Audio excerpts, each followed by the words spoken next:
আজকে আমাদের আলোচনার টপিক্সটা হচ্ছে ম্যাট্রিক্স। মূলত ম্যাট্রিক্স, কমপ্লেক্স ভেরিয়েবল এবং ফুরিয়ার অ্যানালাইসিস, এটাতে 3টা পার্ট আছে। তো আমরা শুরুতে ম্যাট্রিক্স পার্টটা নিয়ে আলোচনা করব, তারপরে কমপ্লেক্স নাম্বার বা কমপ্লেক্স ভেরিয়েবলের পার্টটা, আর ফাইনালি ফুরিয়ার অ্যানালাইসিস। তো আজকে শুরুতে আমরা ম্যাট্রিক্স নিয়ে, ম্যাট্রিক্সের ডেফিনেশন, ম্যাট্রিক্সের টাইপস, এগুলো নিয়ে একটু আলোচনা করব। তো প্রথমে আমরা দেখে নিই ম্যাট্রিক্সের ডেফিনেশনটা। ম্যাট্রিক্স মূলত হচ্ছে একটা rectangular arrangement of number which arranged in some rose and columns. হ্যাঁ, এখানে যেটা দেয়া আছে যে ম্যাট্রিক্স মূলত হচ্ছে নাম্বারের অ্যারেঞ্জমেন্ট যেখানে রো এবং কলাম থাকবে। জেনারেলি একটা ম্যাট্রিক্সকে আমরা হয় ফার্স্ট ব্র্যাকেট দ্বারা অথবা থার্ড ব্র্যাকেট অথবা বার সাইন দিয়ে, ডাবল বার সাইন দিয়েও এক্সপ্রেস করতে পারি। এবং আরেকটা জিনিস এখানে একটু খেয়াল করতে হবে যে number of rows and columns is called order of the matrix. তার মানে ম্যাট্রিক্সের এখানে 3টা ইনফরমেশন আমাদের সামনে আসছে। একটা হচ্ছে ম্যাট্রিক্স হচ্ছে rectangular arrangement of number arrange in some rose and columns. আরেকটা ইনফরমেশন হচ্ছে ম্যাট্রিক্সটা ফার্স্ট ব্র্যাকেট অথবা থার্ড ব্র্যাকেট অথবা ডাবল বার সাইন দিয়েও আমরা এক্সপ্রেস করতে পারি। এবং ম্যাট্রিক্সের র এবং কলাম যে আছে তার সংখ্যাটাকে বলা হয় অর্ডার অফ দ্য ম্যাট্রিক্স। ঠিক আছে, এবং এটাকে এক্সপ্রেস করা হয় এন বাই এম। একটু পরে আমরা দেখে নেব এন বাই এমটা কীভাবে আসছে। যেমন এখানে একটা এক্সাম্পল দেওয়া আছে, এই এক্সাম্পলটাতে একটু পরে আসি আমরা। হ্যাঁ, এই এক্সাম্পলটাতে আসার আগে আমরা সেকেন্ড এক্সাম্পলটা এটা একটু দেখে নিই যে a is equal to 182333235। এখানে একটা এই যে 3/3, এটা 3×3 না, এটাকে আমরা পড়বো 3/3। তাহলে এই যে ম্যাট্রিক্স, এখানে 3টা কলাম আছে, একটা, দুটা, সিমিলারলি আরও একটা, এখানে এই হচ্ছে 3টা। সিমিলারলি তার রো হচ্ছে এখানে একটা, এই একটা, এই একটা, আর নিচে আর একটা, টোটাল 3টা। তার মানে এখানে দেখা যাচ্ছে যে 3টা রো এবং 3টা কলাম আছে। এই জন্য এটাকে বলা হয়েছে যে এই যে matrix of order 3/3, that is containing 3 rose and 3 columns. Similarly পরের যে ম্যাট্রিক্স যেটা দেয়া আছে নাম্বার 3, এটাতে দেয়া আছে, একটু খেয়াল করি আমরা যে এখানে র কিন্তু আছে মাত্র 2টো। হ্যাঁ, বাট কলাম কিন্তু আছে 3টা, একটা, এই একটা, আর একটা, টোটাল 3টা কলাম আছে। এই জন্য এই যে ম্যাট্রিক্স অফ অর্ডার 2/3, প্রথম 2টা হচ্ছে নাম্বার অফ র আর সেকেন্ড 3টা হচ্ছে number of columns. That's why এটার অর্ডার হচ্ছে 2/3, আগেরটার অর্ডার ছিল 3/3। ওকে, তার মানে এই যে অর্ডার যেটা আছে এটার প্রথমটা হচ্ছে র এর সংখ্যা, পরেরটা হচ্ছে কলামের সংখ্যা। এখন আমরা জেনারেলি যেটা দেখব, এই এক্সাম্পলটা একটু খেয়াল করব যে এখানে 1 2 আপ টু n পর্যন্ত, এইদিকে 1 2 আপ টু m পর্যন্ত। এর মানে দাঁড়াচ্ছে আসলে 1 থেকে m পর্যন্ত হচ্ছে টোটাল নাম্বার অফ র, আর 1 থেকে n পর্যন্ত এই 1 থেকে এই যে যেটা দেওয়া আছে এটা হচ্ছে কলাম, কারণ হচ্ছে এই দিকে আমরা জানি কলাম, আর এই দিকেরগুলা সব হচ্ছে এইটা, এই সবগুলো হচ্ছে র। এখানে জেনারেলি দেয়া আছে আসলে m সংখ্যক র এবং n সংখ্যক কলাম। Let a be defined by the following matrix with order m/n, that is m rows and n columns, এবং এটাকে a11 এলিমেন্টগুলোকে আমরা এইভাবে ডিফাইন করছি জেনারেলি ভেরিয়েবল দ্বারা জেনারেলাইজ করে। সো এটা একটু খেয়াল রাখতে হবে। এরপরে এটা হচ্ছে তাহলে ম্যাট্রিক্সের জেনারেল বেসিক ডেফিনেশন, যে একটা রেক্টেঙ্গুলার অ্যারেঞ্জমেন্ট থাকতে হবে এবং এখানে কিছু সংখ্যক র থাকবে, কিছু সংখ্যক কলাম থাকবে, এবং এই র এবং কলামকে আমরা অ্যারেঞ্জ করব এবং এই অ্যারেঞ্জমেন্টটাকে এনক্লোজ করবো হচ্ছে একটা ব্র্যাকেট দ্বারা। সেটা ফার্স্ট ব্র্যাকেট হতে পারে, থার্ড ব্র্যাকেট হতে পারে, অথবা ডাবল বার সাইন হতে পারে। এবং তার রোয়ের সংখ্যা এবং কলামের সংখ্যার যে কম্বিনেশন মূলত হচ্ছে নাম্বার অফ রো এবং নাম্বার অফ কলাম, এটাকে বলা হয় অর্ডার অফ দ্য ম্যাট্রিক্স। এবং এটা এক্সপ্রেস করা হয় m/n। যদি রয়ের সংখ্যা 2 এবং কলামের সংখ্যা 2 হয় তাহলে 2/2 আমরা বলবো। যদি সংখ্যাটা চেঞ্জ হয় তাহলে ওই অনুযায়ী আমরা এক্সপ্রেস করব। ওকে, এখন আসি আমরা টাইপস অফ ম্যাট্রিক্সটা। টাইপস অফ ম্যাট্রিক্সে অনেকগুলা ম্যাট্রিক্স আছে। আমরা ফার্স্ট যেটা আছে এখানে স্কোয়ার ম্যাট্রিক্স দিয়ে শুরু। তো এর আগে আরও কিছু আছে, যেমন রো ম্যাট্রিক্স। হ্যাঁ, রো ম্যাট্রিক্স, এরপরে আছে কলাম ম্যাট্রিক্স। এই দুইটা একটু বেসিক আমরা এখানে দেয়া নাই, তারপর আমি একটু বলে নেই। যখন কোনো ম্যাট্রিক্সে একটা মাত্র রো থাকবে, যখন কোনো ম্যাট্রিক্সে একটা রো থাকবে তখন এটাকে বলা হবে রো ম্যাট্রিক্স। যেমন এখানে এই যে ম্যাট্রিক্স যেটা আমরা এক্সপ্রেস করলাম, এটাকে বলা হবে রো ম্যাট্রিক্স। আবার আমরা যদি একটা মাত্র কলামে এক্সপ্রেস করি, হ্যাঁ, যেমন এটা হয়ে যাবে কলাম ম্যাট্রিক্স। তো এটা একটু মনে রাখতে হবে, যদি কোনো ম্যাট্রিক্সে একটা রো থাকে তখন এটা হচ্ছে রো ম্যাট্রিক্স, এবং যদি কোনো ম্যাট্রিক্সে একটা মাত্র কলাম থাকে তখন এটা কলাম ম্যাট্রিক্স। ওকে, এখন আমরা আসি স্কোয়ার ম্যাট্রিক্স। আমরা নিশ্চয়ই স্কোয়ারের ডেফিনিশনটা জানি, যে এমনি স্কোয়ার বলতে আমরা বর্গ বুঝি, বর্গের দৈর্ঘ্য প্রস্থ সমান। যেহেতু বর্গের দৈর্ঘ্য প্রস্থ সমান, সেই অনুযায়ী স্কোয়ার ম্যাট্রিক্সের ক্ষেত্রেও আমরা এটা বলতে পারি। ম্যাট্রিক্সে মূলত হচ্ছে রো এবং কলাম, মূল ইনফরমেশন হচ্ছে যে এখানে কতগুলা রো থাকবে, কতগুলা কলাম থাকবে। তো যখন কোনো ম্যাট্রিক্সের রো এবং কলামের সংখ্যা সমান হয়ে যাবে তখন তার নাম হয়ে যাবে স্কোয়ার ম্যাট্রিক্স। তো এখানে এই ডেফিনিশনটাই দেয়া আছে, একটু খেয়াল করি আমরা। এখানে যেটা দেয়া আছেন, a matrix is said to be square matrix if the number of rows is equal to the number of columns. মূল থিমটা হচ্ছে যতগুলা রো থাকবে ততগুলা কলাম থাকতে হবে। তো এখানে যে এক্সাম্পলটা দেওয়া আছে এই ম্যাট্রিক্সের, এখানে আমরা খেয়াল করতেছি যে এখানে 3টা রো আছে, হ্যাঁ, একইভাবে 3টা কলামও আছে। এই একটা কলাম, এই একটা কলাম, নিচে আর একটা কলাম, তাহলে টোটাল 3টা রো 3টা কলাম আছে। দ্যাটস ওয়াই এটাকে বলা হচ্ছে একটা স্কোয়ার ম্যাট্রিক্স। কারণ কি, containing 3 rose and 3 column. Similarly আমরা আরও এক্সাম্পল দিতে পারি, যেমন 2x2 ম্যাট্রিক্সের, যেখানে 2টা রো 2টা কলাম। চাইলে আমরা 4টা ম্যাট্রিক্সেরও দিতে পারি, হ্যাঁ, চাইলে আমরা 5টা রো 5টা কলাম দিয়েও দিতে পারি, এইভাবে সব। নেক্সট যেটা দেয়া আছে রেক্টেঙ্গুলার। রেক্টেঙ্গুলার ম্যাট্রিক্সটা হচ্ছে, a matrix is said to be rectangular matrix if the number of rows is not equal to the number of columns. আমরা রেক্টেঙ্গুলার যে ডেফিনেশনটা জানি, রো এবং কলাম মানে দৈর্ঘ্য প্রস্থ সমান থাকে না, সেম। তো এখানে এই সেম জিনিসটা, যে যখন কোনো ম্যাট্রিক্সের রো এবং কলামের সংখ্যা সমান থাকবে না তখন এটাকে বলা হবে রেক্টেঙ্গেল।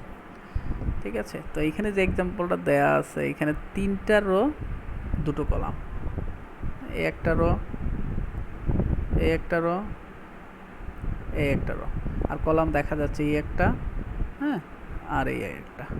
তাহলে এই ম্যাট্রিক্সে 2টো কলাম আছে, 3টা রো আছে। দ্যাটস ওয়াই রো এবং কলামের সংখ্যা সমান না, সুতরাং এটা হচ্ছে রেক্টেঙ্গুলার ম্যাট্রিক্স। একইভাবে আমরা ডায়াগোনাল ম্যাট্রিক্সের ডেফিনেশনটা দেখি। ডায়াগোনাল মানে হচ্ছে কর্ণ ম্যাট্রিক্স, কোনাকুনি একটা ক্যালকুলেশন এখানে আছে। তো যখন কোনো ম্যাট্রিক্সের ডায়াগোনাল এলিমেন্টগুলা নন জিরো হবে, এইটা হচ্ছে ডায়াগোনাল।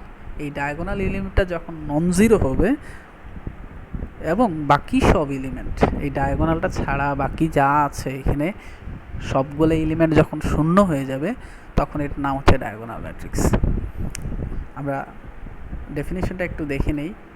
ডায়াগোনাল ম্যাট্রিক্সের প্রথম যে কন্ডিশন সেটা হচ্ছে এটা অবশ্যই স্কোয়ার ম্যাট্রিক্স হতে হবে। স্কোয়ার ম্যাট্রিক্স না হলে কিন্তু ডায়াগোনাল হবে না। তাহলে তার ফার্স্ট কন্ডিশন হচ্ছে একটা স্কোয়ার ম্যাট্রিক্স হতে হবে, এবং এই স্কোয়ার ম্যাট্রিক্সটাকে আমরা ডায়াগোনাল ম্যাট্রিক্স তখনই বলবো যদি তার নন ডায়াগোনাল এলিমেন্টগুলা 0 হয়ে যায়, এই যেমন এটা।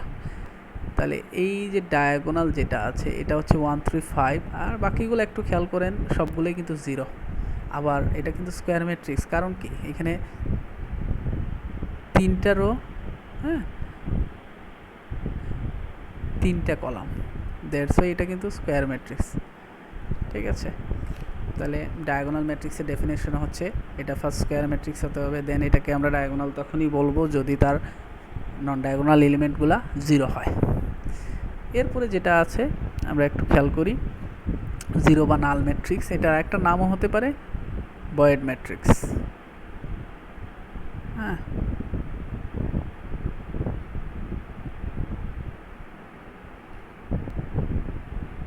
ভয়েড ম্যাট্রিক্স, 0 ম্যাট্রিক্স, নাল ম্যাট্রিক্স আর ভয়েড ম্যাট্রিক্স।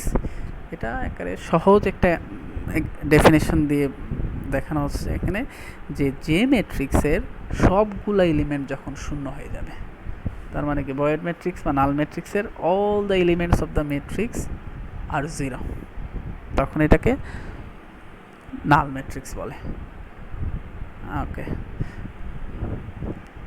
এরপরে আমরা যেটা দেখব এটার নাম হচ্ছে আপার ট্রায়াঙ্গুলার। আপার ট্রায়াঙ্গুলার ম্যাট্রিক্সে আমরা একটু খেয়াল করি, এই যে ম্যাট্রিক্সে যে এক্সাম্পল যেটা দেওয়া আছে এটা ডায়াগোনাল। এই ডায়াগোনালের নিচের পার্টের যে এলিমেন্টগুলো আছে, এইখানে 3টা এলিমেন্ট আছে, এইগুলো কিন্তু শূন্য, বাকিগুলো কিন্তু শূন্য না। একটাই শর্ত যে ডায়াগোনালের নিচের সব এলিমেন্ট শূন্য হতে হবে। তো স্কোয়ার ম্যাট্রিক্স, আর আমরা তো জানি ডায়াগোনাল ম্যাট্রিক্স অবশ্যই square matrix. a square matrix in which all the elements below the diagonal are 0, below the diagonal, তার মানে ডায়াগোনালের নিচের সব এলিমেন্টগুলো যখন শূন্য হবে তখন তাকে আপার ট্রায়াঙ্গুলার ম্যাট্রিক্স বলবে। ঠিক উল্টোটা হচ্ছে লোয়ার ট্রায়াঙ্গুলারের ক্ষেত্রে। লোয়ার ট্রায়াঙ্গুলারের ক্ষেত্রে হচ্ছে ডায়াগোনালের উপরের এলিমেন্টগুলো শূন্য হতে হবে, elements, all the elements above the diagonal are 0। তাহলে আপার ট্রায়াঙ্গুলার ম্যাট্রিক্সের ফর্মটা হচ্ছে ডায়াগোনালের নিচেরগুলো শূন্য, আর লোয়ার ট্রায়াঙ্গুলার ম্যাট্রিক্সের ফর্মটা হচ্ছে ডায়াগোনালের উপরেরগুলো শূন্য হতে হবে। নেক্সট যেটা আছে transpose of the matrix, transpose of a matrix. তো ফার্স্টে আসি আমরা ট্রান্সপোজ জিনিসটা কি। ট্রান্সপোজ হচ্ছে ট্রান্সফার দ্য পজিশন, এখান থেকে আসছে মূলত। তো যখন কোনো ম্যাট্রিক্সের পজিশনটাকে আমরা চেঞ্জ করব, পজিশন বলতে এখানে এই জিনিসটি বোঝানো হয়েছে যে তার র যেটা আছে এটাকে আমরা কলামে নিয়ে নিব, অথবা কলাম যেটা আছে আমরা এটাকে রতে যদি নিয়ে যাই তখন তার পজিশনটা চেঞ্জ হয়ে যায়। এখানে তাহলে এখানে যে ডেফিনেশনটা দেওয়া আছে, মূল থিমটা আমি আবারও বলি, ট্রান্সপোজ, একটা ম্যাট্রিক্সের ট্রান্সপোজ হওয়া মানে হচ্ছে এটা যে পজিশনে আছে এটাকে চেঞ্জ করে দেওয়া, র থাকলে কলামে নেওয়া অথবা কলাম থাকলে রতে নেওয়া। এখানে যে ডেফিনেশনটা দেয়া আছে যে the transpose of a matrix is simply a flipped version of original matrix.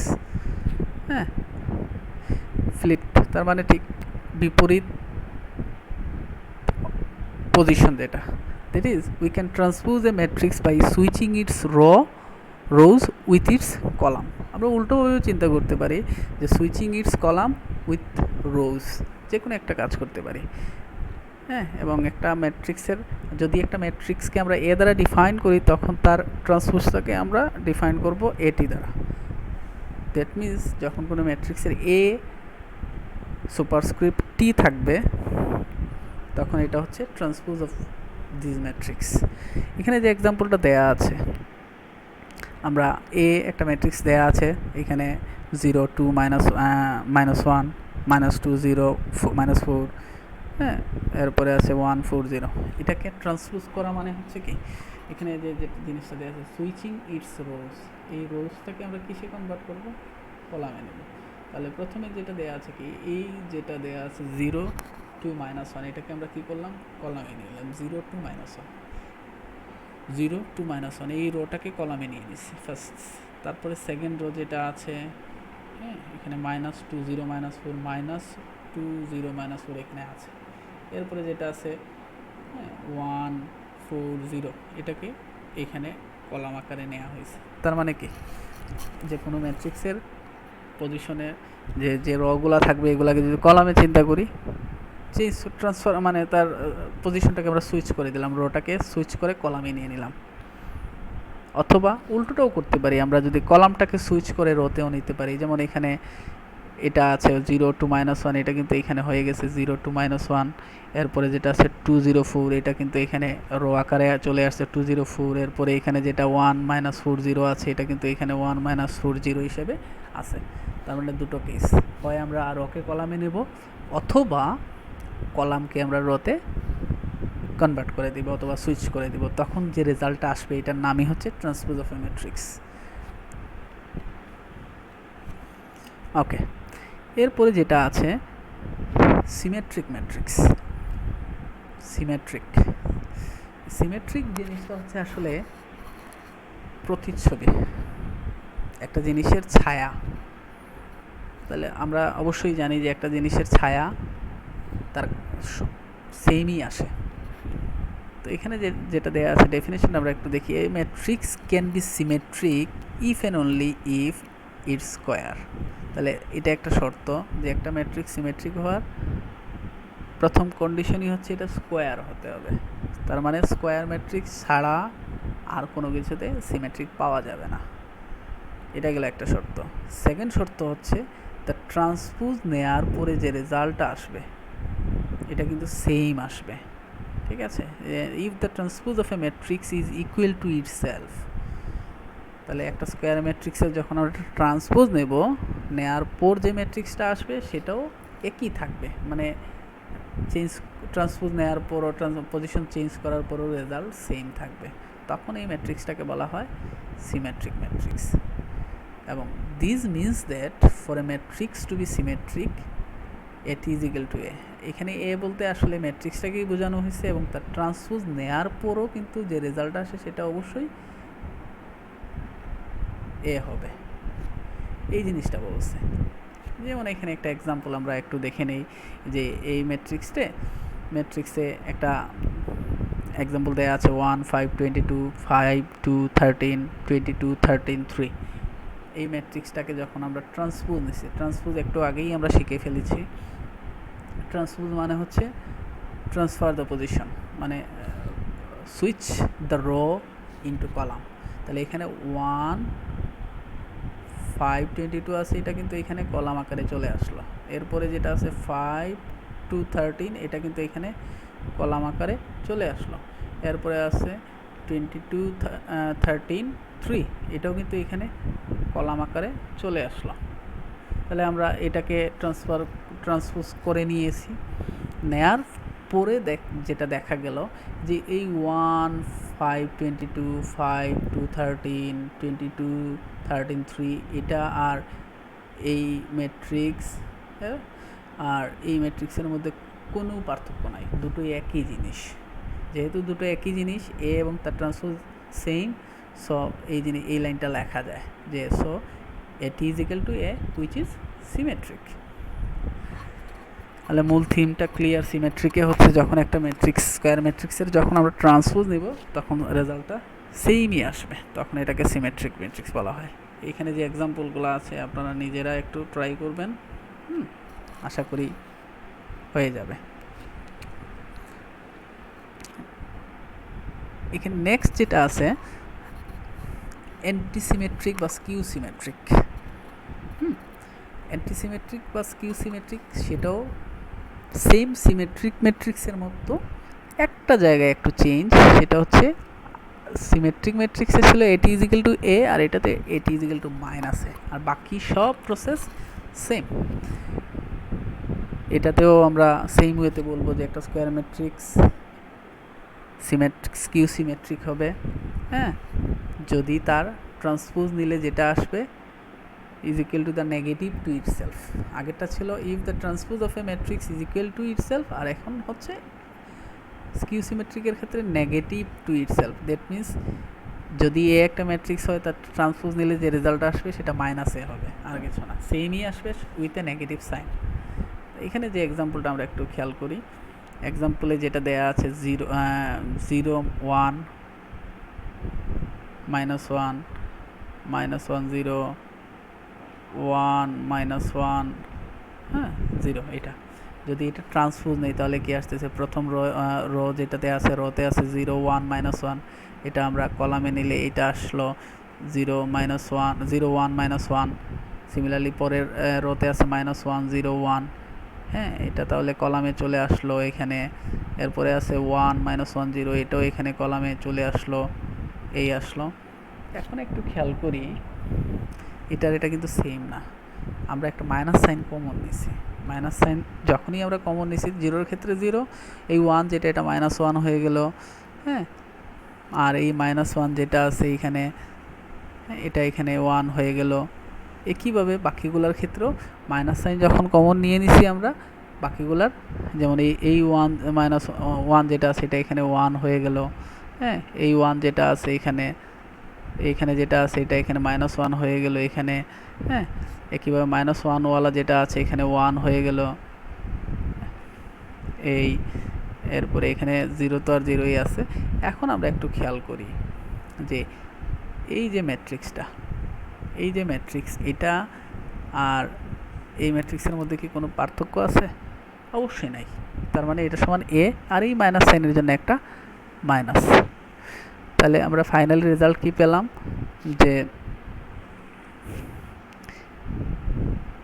এই রেজাল্টটা পেয়ে গেলাম যে এটি is equal to minus A. That's why আমরা বলতে পারি যে এটা একটা স্কিউ সিমেট্রিক। কেন স্কিউ সিমেট্রিক? কারণ হচ্ছে এই যে ম্যাট্রিক্সটা দেয়া আছে এটা স্কোয়ার ম্যাট্রিক্স, কারণ এখানে আমরা খেয়াল করে দেখি যে এটাতে কিন্তু 3টা রো আছে, হ্যাঁ 3টা কলাম আছে। দ্যাটস ওয়াই এটা স্কোয়ার ম্যাট্রিক্স, এবং তার ট্রান্সপোজ নেওয়ার পর যে রেজাল্ট আসছে সেটা নেগেটিভ ইটসেলফ, মানে minus A. So A is skew symmetric. হ্যাঁ আপনারা নিশ্চয়ই বুঝতে পারছেন। তারপরও বাসায় একটু প্র্যাকটিস করবেন, বেশি বেশি প্র্যাকটিস করবেন। যেমন এখানে কিছু এক্সাম্পল দেয়া আছে, এই এক্সাম্পলগুলো আপনারা প্র্যাকটিস করবেন। এগুলো সবই হচ্ছে স্কিউ সিমেট্রিকের এক্সাম্পল।